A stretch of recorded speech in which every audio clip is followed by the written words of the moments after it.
morning, everybody. Let's get straight into the top 5 news stories of the day. Now, residents in Boston and other places around the New England region continue to clean up from this week's massive snowstorm. And not only did the storm deliver 30+ inches in some cities, it also caused flooding in coastal areas. But transportation is back up and running in many places, and companies have opened their doors. Power crews are also working hard to restore power to the areas where it got knocked out. Jessica will have more in weather.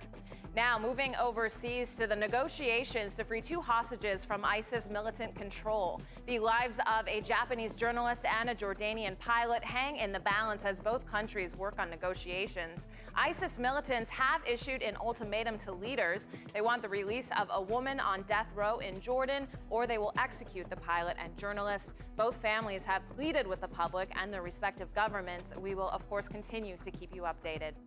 Back home, the president's pick for Attorney General Loretta Lynch got grilled on Capitol Hill yesterday during her confirmation hearing. Lynch promised a fresh start with Congress and independence from the president and White House if she were chosen. Even while pledging distance from the president, she has also defended his immigration action plan.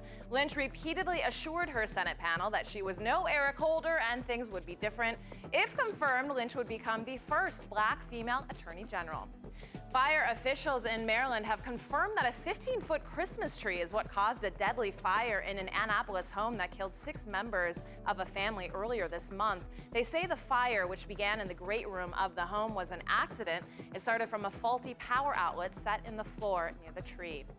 And last in your top 5 headlines, so nearly 70 kids from a high school in Riverside County, California, were sent home from school because they had not been vaccinated for measles. Now, the students will miss up to 7 days of class until they get immunization or can show proof of resistance to measles.